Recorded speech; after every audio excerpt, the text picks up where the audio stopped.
Muli po welcome sa ating palatuntunan, Biblia o Kuro-Kuro. Sana po ay nasa mabuting kalagayan kayo at may panahon para kami po ay samahan sa ating pagtalakay. Ako po ang kapatid na Orly de Guzman. Ako naman po ang kapatid na William Zigfred ko. Makakasama niyo po sa gagawin po nating pag-aaral. Kapatid na William, mga mahal po naming taga-subaybay, sa Biblia po ay pinatutunayan na mayroong araw ng paghuhukom. At ang araw na yan ay araw ng pagpaparusa sa mga tao na hindi nakatugon doon sa hinahanap sa kanila ng ating Panginoon Diyos. Pero araw din na mapalad sa mga taong magtatamo ng kaligtasan. Opo kapatid na Orly, may mga ipinakikilala po ang mga banal na kasulatan na mga palatandaan. Katunayang malapit na po ang araw ng paghuhukom.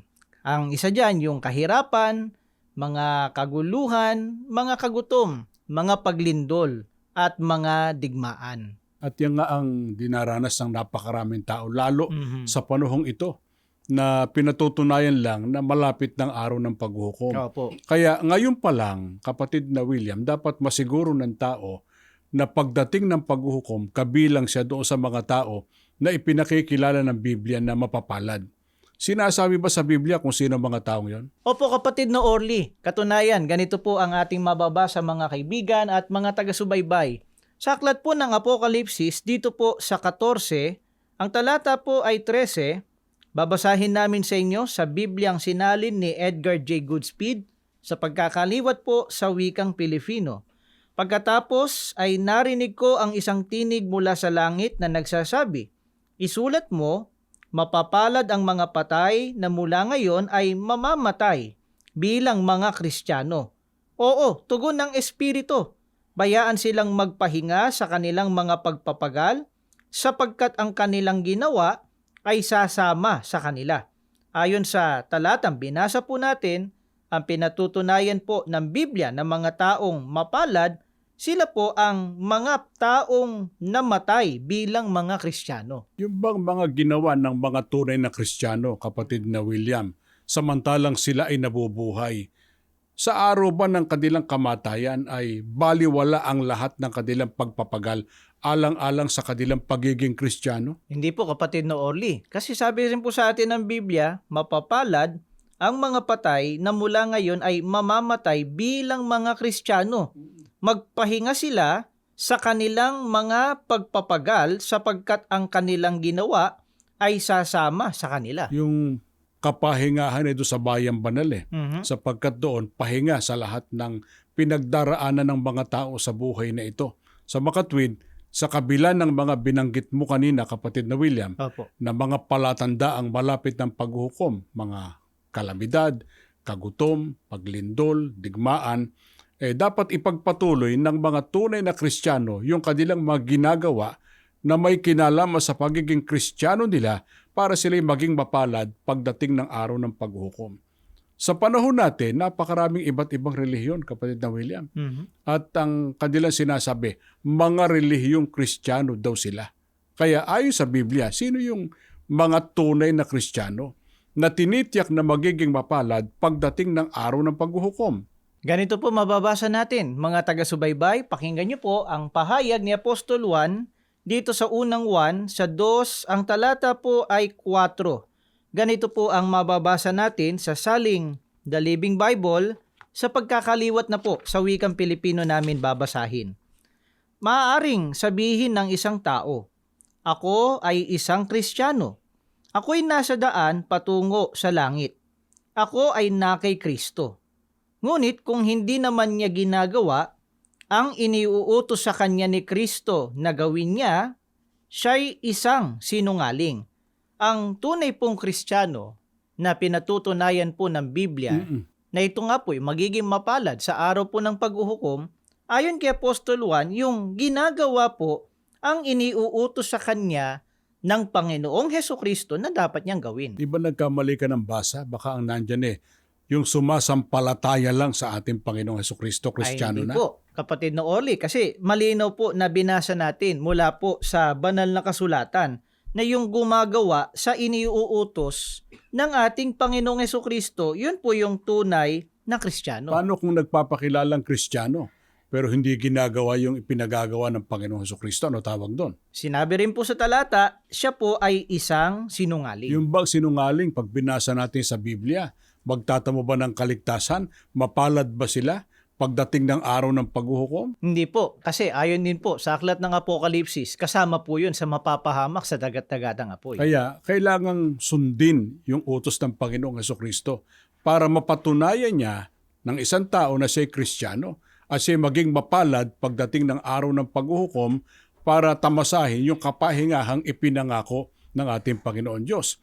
Ipaglingkod natin, ano ba yung ipinagagawa ng ating Panginoong Hesukristo na dapat magawa ng tao, mapatunayan niya na siya'y Kristiyano at may kinalaman sa ikapagtatamo ng kaligtasan? Ito pong utos ng ating Panginoong Hesukristo.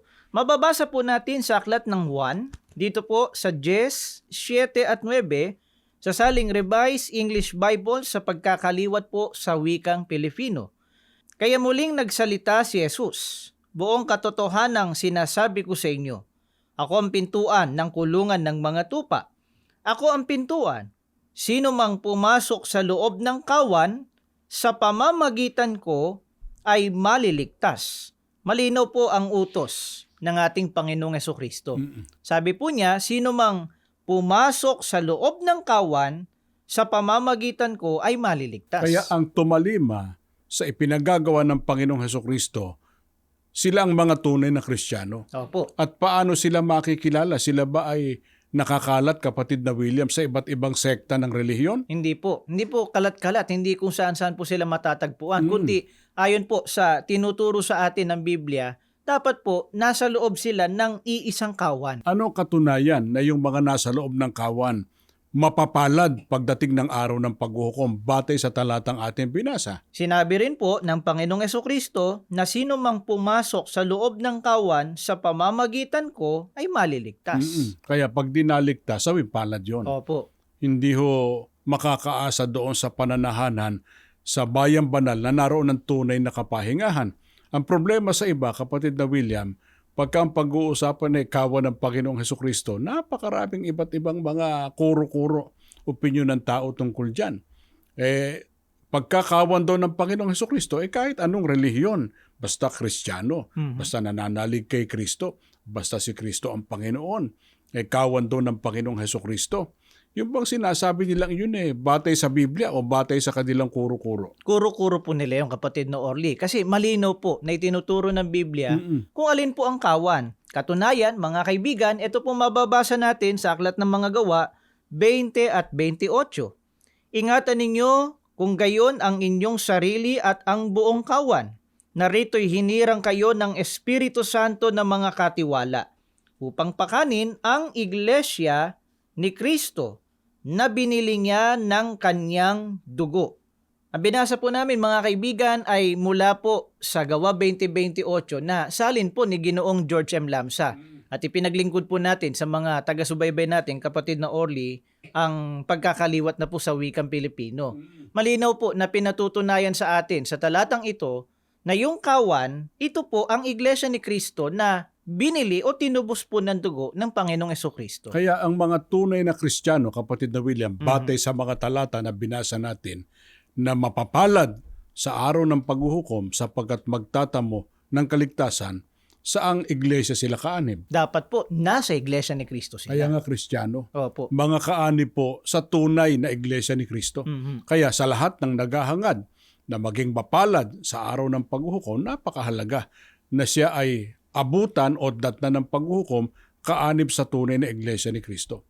Ang ating naman pag-usapan ay yung iniisip at sinasabi ng iba na hindi raw totoo na babalik ang Panginoong Hesukristo.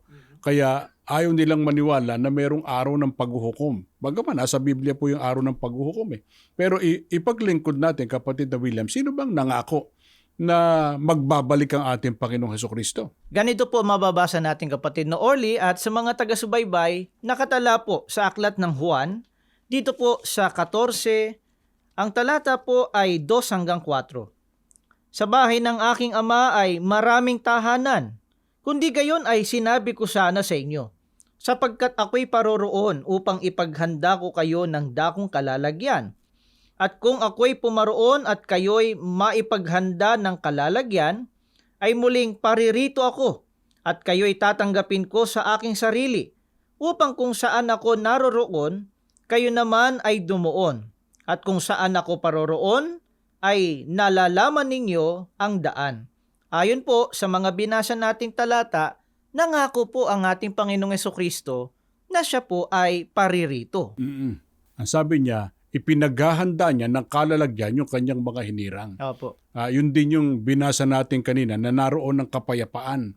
Yung kapayapaang ipinangako ng ating Panginoon Diyos kasi doon ay wala na yung pinagdaraanan ng mga tao sa buhay na ito, hirap, dalamhati, bagabagat, iba't iba pa. At ano ang dala ng Panginoong Hesukristo batay sa Biblia sa muli niyang pagparito? Ito po mababasa po natin, mga giliw po naming taga-subaybay sa Apokalipsis. Dito naman po sa 22, ang talata po ay 12. Ganito po ang nakatala na mababasa po natin sa Biblia. Narito, darating na ako sa lalong madaling panahon. Dala ko ang aking gantimpala sa bawat isa ayon sa kanyang ginawa. Ang dala po ng ating Panginoong Hesukristo, ayon sa binasa po nating talata, dala niya ang gantimpala sa bawat isa. Kaya talagang dapat nakasabikan ang pagbabalik ng Panginoong Hesukristo. Opo. Dapat po na mapaghandaan nating lahat ang muli niyang pagparito para makasama ang mga tao doon sa pagkakalooban ng gantimpala na daladala ng ating Panginoong Hesukristo. Sabi nung iba, kapatid na William, tayo daw ay nananakot pagka sinasabi nating malapit nang bumalik ang Panginoong Hesukristo. Pero yung bang mga sinasabi nating yun galing sa ating sariling salita? Hindi po natin sariling opinion po yun o kuro-kuro, kapatid na Orly. Kasi binabasa lang po natin kung ano po ang nakatala sa mga banal na kasulat. Ano bang nakatala sa Biblia? Ano bang pahayag ng ating Panginoong Hesukristo? Sabi po niya, sa binasa nating talata kanina, darating na ako sa lalong madaling panahon. Ay, hindi na magtatagal Batay sa pahayag mismo ng Panginoong Hesukristo at sa mga palatandaang nagaganap na malapit ng araw ng paghuhukom o ang pagbabalik ng ating Panginoong Hesukristo. Ngayon sabi ng iba, kung meron man daw na nagdududa na may paghuhukom at babalik ang Panginoong Hesukristo, hindi raw sila kasama. Kasi alam nilang may araw ng paghuhukom, alam nilang magbabalik ang Panginoong Hesukristo, alam nilang dala ng Panginoong Hesukristo ang gantimpala sa mga taong maliligtas, kaya preparado raw sila. Tama lang na magprepare, kapatid na William, pero sinong naghihintay sa pagbabalik ng ating Panginoong Hesukristo ang talagang preparado sapagkat magiging mapalad? Ito po mababasa natin na pagtuturo ni Apostol Pedro. Pakinggan niyo po, mga kaibigan, ng nakatala sa 2 Pedro, dito po sa 3, ang talata po ay 14. Ganito po ang nakasulat. Kaya nga, mga minamahal, yamang kayo'y nagsisipaghintay ng mga bagay na ito, ay pagsikapan ninyong masumpungan kayo sa kapayapaan, na walang dungis at walang kapintasan sa paningin niya. Ayon sa pahayag ni Apostol Pedro, yung tunay pong preparado o handa para po sa ikalawang pagparito ng ating Panginoong Hesukristo, yung nag-aantay po na nasa kapayapaan, walang dungis at walang kapintasan. Kaya hindi dapat na yung mga intindihin sa buhay na ito ay makahadlang sa paghahanda ng tao sa pagbabalik ng Panginoong Hesukristo. Opo. Hindi po namin sinasabing huwag nyo nang asikasuhin na inyong buhay. Hindi po, baka magkamali po kayo ng pag-intindi sa sinasabi namin. Mahalaga po yan. Pero yung mga bagay na panglupa, hindi dapat makapigil sa pagpeprepara o paghahanda natin sa pagbabalik ng ating Panginoong Hesukristo. Sa halip, yung mga nangyayari nga sa mundo, dapat maging bihikulo pa nga o magamit natin kasangkapan para lalo po tayong maging handa. Na nakahanda sa pagbabalik ng ating Panginoong Hesukristo sapagkat ang sabi ay nasa kapayapaan. Tanong, nasaan yung kapayapaan yun? Yung ba'y nasa iba't ibang relihiyon? Hindi po. At ito po mababasa natin na nakasulat sa aklat ng Kolosas sa 3, ang talatay 15, pagtuturo po sa atin ni Apostol Pablo. Pakinggan niyo po, mga kaibigan. At maghari sa inyong puso ang kapayapaan ni Kristo, na diya'y tinawag din naman kayo sa isang katawan at kayo'y maging mapagpasalamat. Yung kapayapaan po, hindi po matatagpuan kung saan-saan lang po, kapatid na Orly. Dahil nilinaw po ng Biblia na ang kapayapaan ay naroon po sa mga tinawag sa isang katawan. Iba't ibang katawan ba? Hindi po, iisang katawan lang po binabanggit ng Biblia. Alin ba yung katawang yon? Binasa mo yung 3:15 ng Colossus Sinasabi ba rin sa aklat ng Colossus kung alin yung katawang yon? Opo, ito po mababasa naman natin sa 1 at 18. Ganito po ang maririnig po natin. At siya ang ulo ng katawan sa makatwid bagay ng iglesia.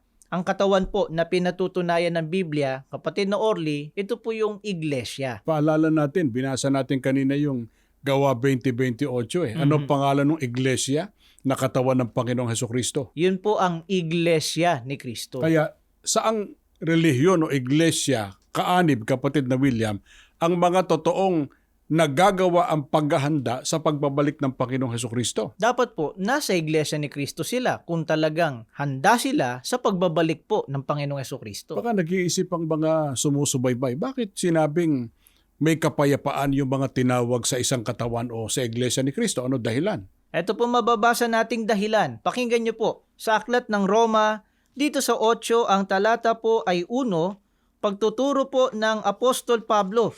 Ganito po ang ating mababasa. Pakinggan po natin. Kaya nga, hindi nahahatulang maparusahan ang mga nakipag-isa kay Kristo Jesus. Kaya po pala sinasabing may kapayapaan. Dahil ayon po sa turo ni Apostol Pablo, hindi nahahatulang maparusahan ang mga nakipag-isa kay Kristo Jesus. Yung mga nakipag-isa sa Kanya, hindi sumampalataya lang po yun. Hindi po. Nasa katawan niya, di ba? Nasa iglesia niya, na pinangunguluhan niya. Kaya kaisa po ng Panginoong Hesukristo sapagkat kaadib sa iglesia ang katawan niya o sa iglesia ni Kristo. At kung bakit ang sabi ay may kapayapaan sa araw ng paghuhukom, hindi sila kasamang mapaparusahan. Opo. Kasi yung paghuhukom po, araw ng pagpaparusa sa mga hindi maliligtas at araw na mapalad sa mga taong magtatamo ng kaligtasan. Pagkakaanib po sa tunay na iglesia, mayroong kapalarang naghihintay sa araw ng paghuhukom. Yun ang kaligtasan. Pero pagka walang kaugnayan sa Panginoong Hesukristo, hindi niya kaisa, nasa labas ng iglesia niya, mayroon pong hatol na parusa. Hindi ho magtatamo ng kaligtasan. Yung pong aming ipinahayag, hindi po namin ito opinion ng kapatid na William. Ito po ay batay sa mga katotohanan na nakasulat sa Biblia. Baka itinatanong din nila, bakit kaya sinabing hindi na mapaparusahan pagka nakipag-isa sa Panginoong Hesukristo o kaanib sa kanyang iglesia? Ito pong sagot, mababasa po natin sa aklat pa rin po ng Roma. Ang binasa po natin kanina ay 8 at 1. Ngayon po, babasahin natin ay 8, ang talata po ay 33 hanggang 34. Pahayag pa rin po ni Apostol Pablo. Sino ang maghaharap ng sakdal laban sa mga hinirang ng Diyos? Gayong ang Diyos ang nagpapawalang sala sa kanila. Sino nga ang hahatol ng kaparusahan? Si Kristo Jesus bang nasa kanan ng Diyos? Siya pa nga ang namatay at muling binuhay at ngayoy namamagitan para sa atin. Kaya po sinabing hindi nahahatulan ang mga na kay Kristo Jesus sapagkat ang Panginoong Hesukristo po ang namatay para sa atin. Sabi nga sa ating binase, sinong maghaharap ng sakdal sa mga hinirang ng Diyos? Gayong ang Diyos ang nagpawalang sala sa kanila. Opo, maring nagkasala.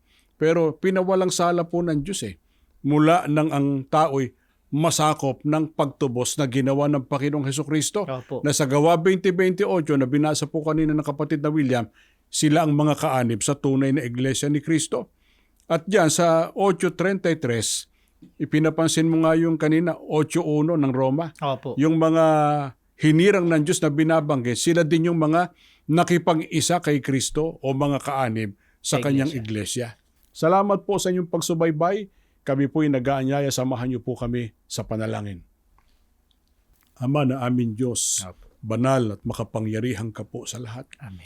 Muli po maraming salamat sa pagkasangkapan sa palatuntunang ito na naghahayag po ng dakila mong katotohanan. Amen. Sana po makasama namin ang maraming sumusubaybay para ganap na mapaghandaan ang pagbabalik ng iyong bugtong na anak Opo. sa paraang maging kaanib sila kasama namin sa tunay na iglesia ni Kristo Opo. na maglilingkod sa iyo at susunod sa iyong mga kalooban. Amen. Panginoong Jesus, kahabagan mo po, ipamagitan sa aming dalangin Opo. at pagpalain mo po sana lahat ng naabot ng palatuntunan ito. Amen. Ama naming Diyos, patuloy pong basbasan ang buong iglesia Opo. sa pangunguna po ng aming tagapamahalang pangkalahatan. Opo. Hinihiling po namin ang lahat sa pangalan po ng aming Panginoong Hesukristo. Amen. Amen.